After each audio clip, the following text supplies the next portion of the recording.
Hello, everyone, and welcome to the Ag Innovation News Podcast presented by the Agricultural Utilization Research Institute of Minnesota. I'm Dan Scogan, Director of Government and Industry Relations for AURI. Guests on the Ag Innovation News Podcast will shed light on innovations in value-added ag, highlight important voices, and work that's being done throughout the Minnesota ag sector, and educate the public about resources and organizations that support Minnesota agriculture. On today's program, we welcome Mike Youngerberg. Mike is the Senior Director of Product Development and Commercialization for the Minnesota Soybean Research and Promotion Council. Mike also has been a vital cog at Minnesota Soybean since 1986. His primary duties are to provide staff management to a number of organizations' program areas, including the Minnesota Soybean Research and Promotion Council's Product Development Action Team. Over the last 20 years, Mike has spent much of his time coordinating research and educational programs in the area of biodiesel. He has helped protect and promote Minnesota's biodiesel mandate and is one of the nation's leading experts on biodiesel. In addition to his other responsibilities, in August of 2005, Mike was appointed as Executive Director of the Minnesota Biodiesel Council.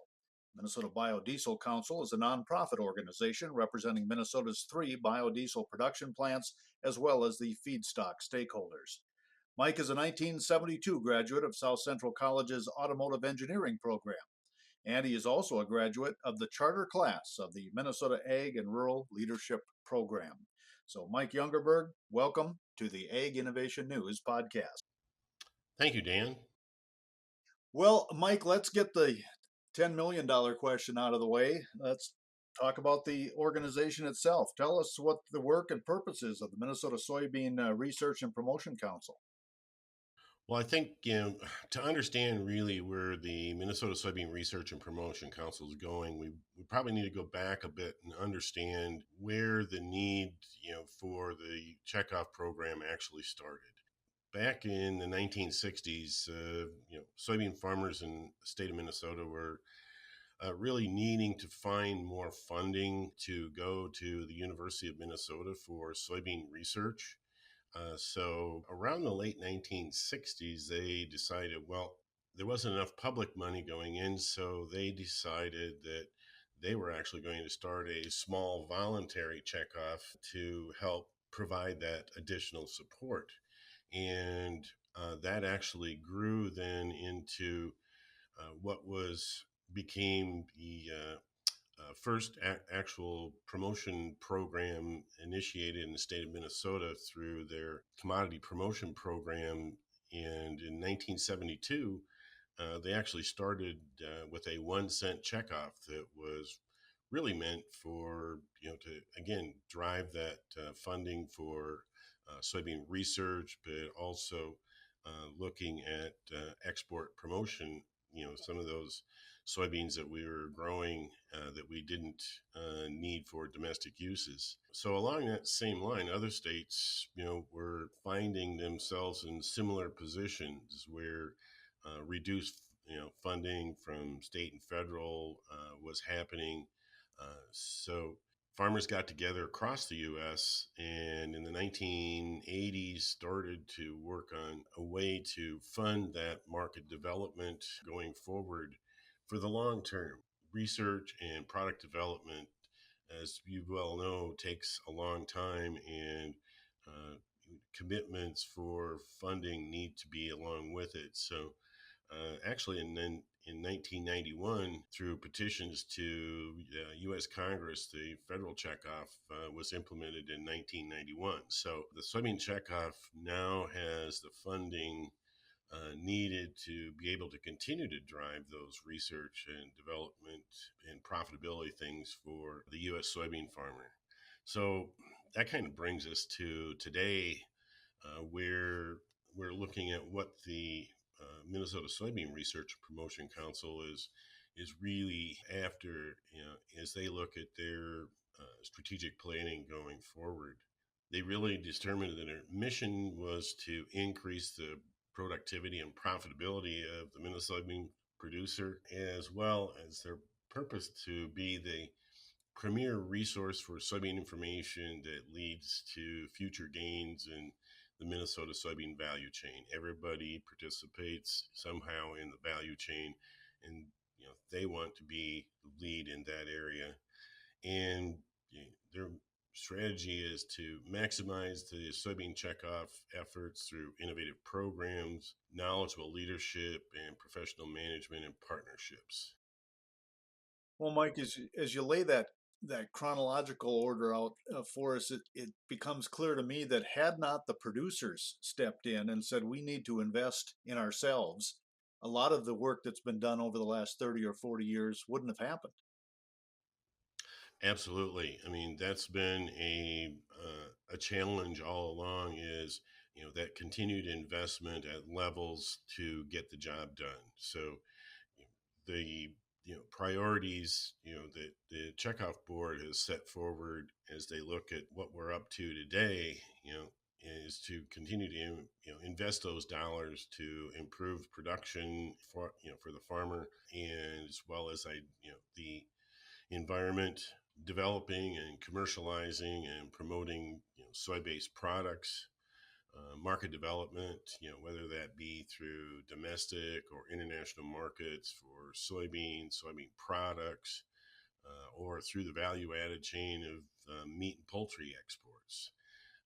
So, we've had a number of priorities that our farmers have put forward for us. So that's a daily effort here to address those needs and desires. And are those priorities and strategic goals, does the producer get to weigh in on those? Are they set by the council? How do we come up with that list of priorities? Well, since we have 15 members on the Minnesota Soybean Research and Promotion Council who are farmers who visit with farmers every day around them, they also listen to consulting folks that consult for us, trying to get a handle around what those priorities are. We do survey, our soybean farmers through our magazine and other areas in order to really figure out what those challenges are. Right now, we're in the mode of, a lot of soybean groups are having plot days, and we have our director of marketing research, David Key, who's out there talking with farmers, at these plot days and other events to figure out what those priorities are and then relate those needs to researchers or developers as we go along. Mike, as we know at AURI, soybeans are a product that are easily innovated. We have done a lot of work with soybeans on innovation process and products, but are there some things happening right now, some of the latest innovations that you're able to talk about that's being investigated by the Research and Promotion Council?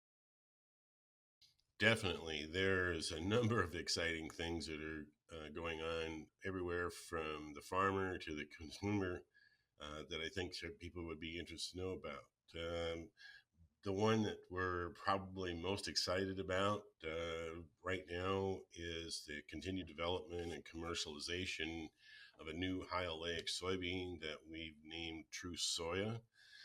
The soy oil coming from this soybean has the correct balance of omega-6 and omega-3 fatty acids that are great for cardiovascular health. We've done research to confirm that these attributes of this new soybean oil are there, and we were just now received research that we've been doing with the National Institute of Health that have confirmed that our True Soya soybean oil is great for cardiovascular health. So we're hoping now to be able to continue to move that variety forward for the producer to grow as well as the consumer to receive. Not only doing that, but our True Soybean will be processed at our Ag Innovation Campus, and we're going to create some soybean meal that will be taken to Prairie Aquatech over in South Dakota for fish feeding trials. Not only is the oil healthy as we for to go to the consumer directly, but oil that would remain in that feed for the aquaculture folks or for the aquaculture industry would actually provide that healthy fat going through the fish then to the end consumer. So that's pretty exciting. As everybody is monitoring their health. That's a fantastic new advancement. I guess the other one of the other big ones is our new technology to produce biodiesel using high frequency electricity to drive the transesterification process. Transesterification is the technical term for how you make biodiesel, which in most plants technology has been around for ages. So this new advancement for biodiesel production could save biodiesel plants anywhere from 8 to 10 cents per gallon, as well as lowering the carbon intensity of the biodiesel they create. And the nice thing about it, it's really easy to incorporate into existing biodiesel plants, as well as we're doing work now with ethanol plants that are removing their corn oil from their DDG. So a couple of really big exciting ones in that area. In the area of value added soybeans themselves, we've been working with the University of Minnesota on some additional exciting varieties. We have one that we're working on now that has higher oil content. Everybody sees the growing demand in the renewable fuels and renewable chemicals markets. So we need to be able to figure out, how do we get more oil to some of those markets without sacrificing yields. Another one is what we're calling reduced saponins. And I didn't know what saponins were until, we got into this project, but basically it's components within a, soy protein that irritate fish digestive systems. So we're working on a bean that would reduce those irritants so we can actually put more soybean meal into the aquaculture feeds market. And we continue to work on a low allergenicity bean that would require less processing and thereby provide better protein to whatever feed or food product we go into. If we can reduce the what they call the trypsin inhibitor type things, which require heating the soybean during the processing, the lower the heat we can process the soybean with, the more and better the proteins coming out the other end will be. So those are some pretty exciting things that are ongoing and making headway. Boy, that is an exciting list, Mike, and I think it really points to the fact that the soybean is a really an amazing plant. And scientists and researchers are finding more and more ways to break that down and put it to good use for human and animal feed as well. Absolutely. And of course, one that AURI is excited about and has been working with you on in recent years is the bio based road treatments. Give us a little update there on where we're going with that product. Absolutely. I mean, this has really been an exciting area of collaboration with the AURI folk. In particular, we see challenges many times when companies develop new products from soybeans. And some of them were, may have been supported by the United Soybean Board or other state checkoff programs, or maybe not, but companies lack that connection to the right people or the end users, or in such cases, most of these soybeans, that's kind of the case with a lot of these, soy-based road treatment and preservative products. So road preservation, as we've probably found out, Dan, isn't new, but it's a challenging market for new products to break into. The folks that are in charge of fixing and maintaining our roads and bridges really want to see good quality results, trials, long-term trials to verify these claims for these new products are making. And so that's really where our partnership came with AURI to set up this testing and evaluation program with the city of Hutchinson, Minnesota.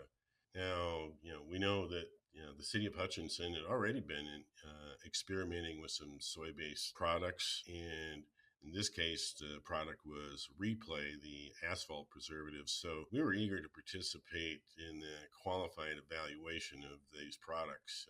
Those evaluation treatments were analyzed by SRF Consulting, a very well-known firm to all of the, I would guess, county engineers, city people across the region. So utilizing their expertise, they were able to do that analysis. And when you come to how the products were applied, over intervals, how that would play out. And amazingly, the results basically showed that applications of replay, if reapplied in, over a 4-year interval, those city street life expectancies were extended like 3 to 11 years. Now that's amazing when you start talking to people in the city who are counties that are struggling with budgets and how do I replace and repair those highways and byways, I guess, that are important to all of us. In addition to that work we've done with evaluating the replay product, our partnership with AURI on this project expanded again this year to look at the new soy-based concrete preservative product called Pore Shield. Now, this was another product developed by the soybean checkoff. This time it happened to be the Indiana soybean program.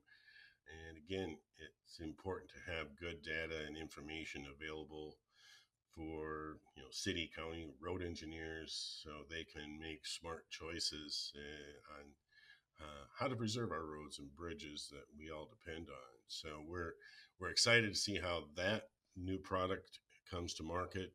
There are certainly other ones out there by other companies, but I think our mission in this whole thing was to create a platform where we could bring that information to those people who make decisions about our roads and bridges. Yeah, I think it's going to be exciting times ahead for that particular product. Mike, I want to change direction a little bit and talk about some of the challenges the soy industry is currently facing. But first, I want to remind our listeners that you are listening to the Ag Innovation News podcast presented by the Agricultural Utilization Research Institute. And today, AURI has invited Mike Youngerberg, the Senior Director of Product Development and Commercialization for the Minnesota Soybean Research and Promotion Council, to the program.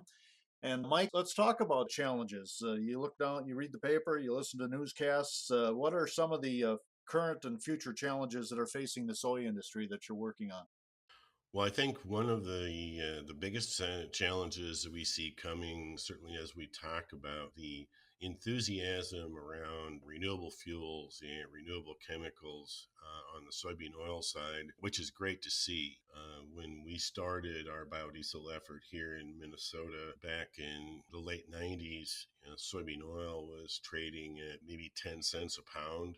We had tremendous amount of soybean oil in the market, idle in the marketplace. And through those efforts here in Minnesota as well as nationwide, driving the biodiesel industry. And now we're seeing more in, the renewable hydrocarbon diesel, sustainable, things on sustainable aviation fuel, which is driving that demand for all kinds of oils, whether it's soybean, corn, any of the other fats and oil sources out there.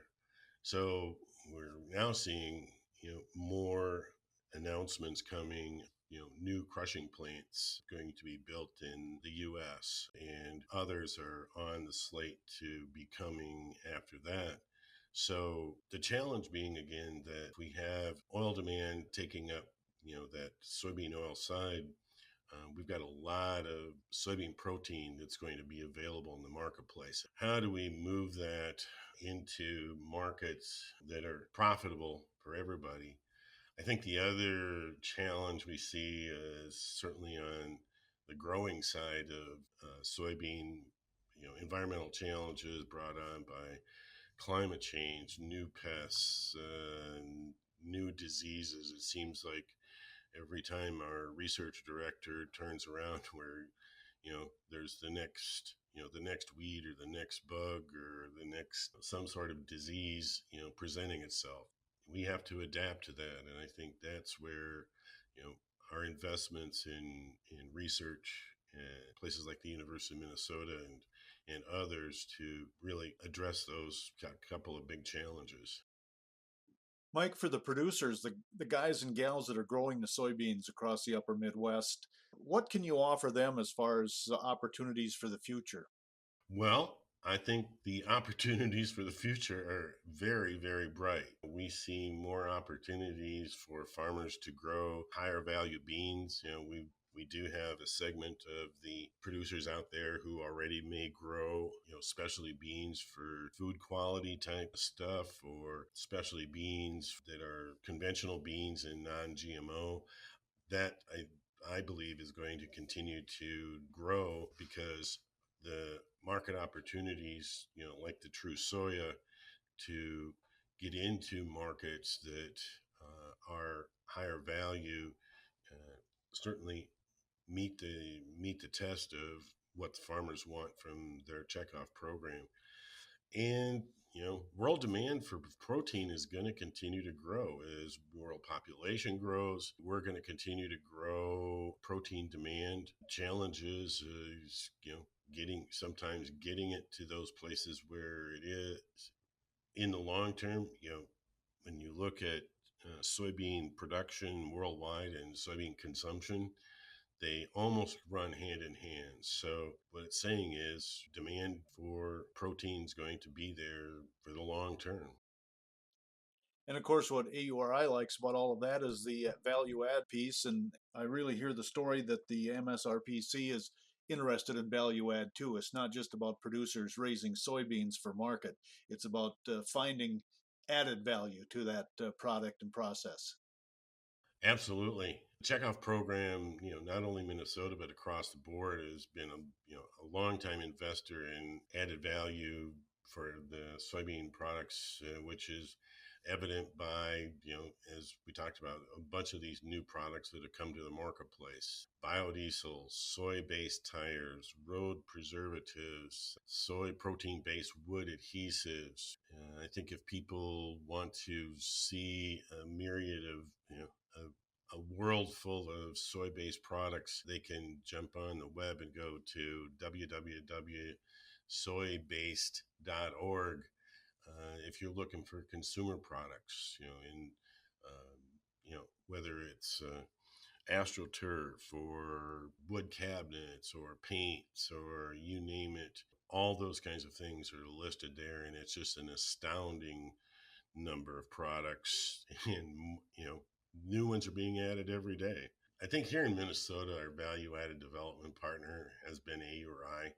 You know, that we don't have the staff here and the expertise to identify or work daily on, some of the new uses activity in here. So it's been very important to have AURI as that in-state partner in development. So I just had to throw a shout out there. So And we appreciate that. And I know early in our conversation you talked a little bit about the Ag Innovation Campus up in the Crookston area, and I know that MSRPC has been interested in that, worked hard on developing that campus up there.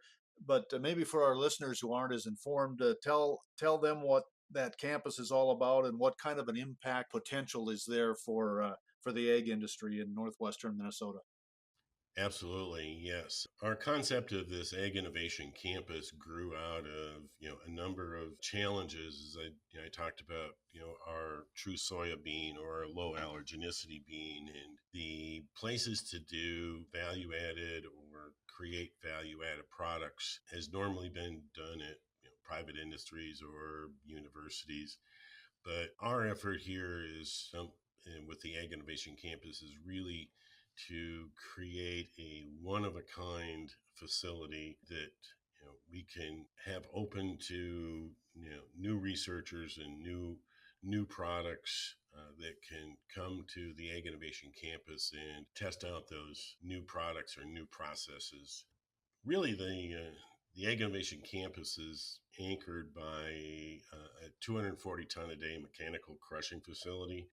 That facility will operate 330 days a year, but it will really be the products that it can supply to companies or individuals that want to do more value added research on, say, soybean meal, soybean oil, or soybean hulls. The research bays are going to be across the hall from the crushing facility. We'll be able to to move, small quantities of product from the crushing side over to basically the research base side for people to be able to continue those investigations. And, AURI will also be home there, since AURI has been a partner in this endeavor actually from the very beginning, along with the Chekhov Council and the Minnesota Soybean Growers Association. But once it's built, the non-crushing, the crushing plant profits will actually be invested back into the facility to expand its capabilities for processing other crops, as well as grants to researchers working on value added. There is no other place like this in the whole U.S. No place else exists. So we feel pretty darn good that we're creating it here in Minnesota. And that was evident by, I guess, the support that we got from the state of Minnesota and the legislature through funding, as well as support and everything else. But we really see it as that, where does that next generation of products come from? Where does that next generation of people who are going to work in value-added processing? Where do we teach crop processing? Where do we test new technologies? And where do we grow those value-added markets, across the state? But, this actually has implications, for the whole U.S. So again, we're pretty darn excited about what this can bring to the agriculture industry. How's the soybean sector in Minnesota been doing as far as growth? Has there been a continual growth over the last few years? Yes, growth in both soybean oil and soybean protein needs have been on the incline. With any increases in production, has been consumed basically by domestic and international markets. Of course, the COVID thing kind of upset a whole lot of things, but now we're back to seeing interest in exports, interest in new markets, driven by all kinds of efforts, some in the sustainability area, some in renewable energy area. So, feed, food, and renewable energy are going to continue to be the big drivers for growth going forward. Mike, as we get ready to close your final thoughts coming your way, and let's start with a message to the growers, the producers. Is there a message you'd like to share with soy growers around the state of Minnesota? And if it is, what would that be?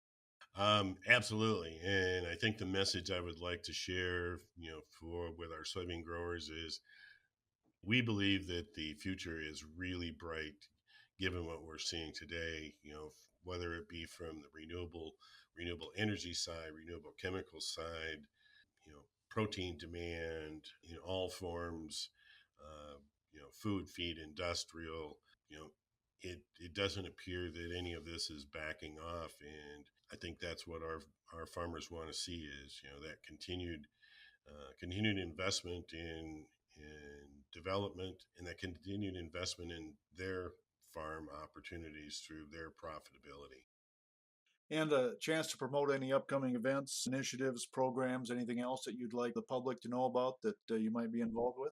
I think the next big thing on the calendar will be MinAg Expo in January. That's an event open to everybody, and the MSRMPC will certainly be showcasing a lot of the things that we've been working on that event. So don't put that on your calendar. And then if our listeners today would just like to learn more about the work you do and what the producers do, is there a website or a place we could direct them today to learn more about what the Minnesota Soy Research and Promotion Council is all about?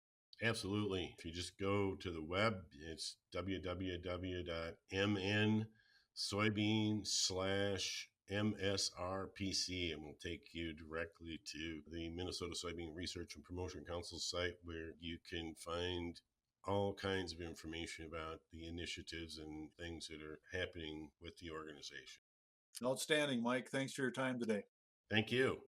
We've been visiting with Mike Youngerberg. He's Senior Director of Product Development and Commercialization for the Minnesota Soybean Research and Promotion Council. And we want to thank Mike for spending some time with us today. Also, thank you for listening to the Ag Innovation News Podcast presented by the Agricultural Utilization Research Institute of Minnesota.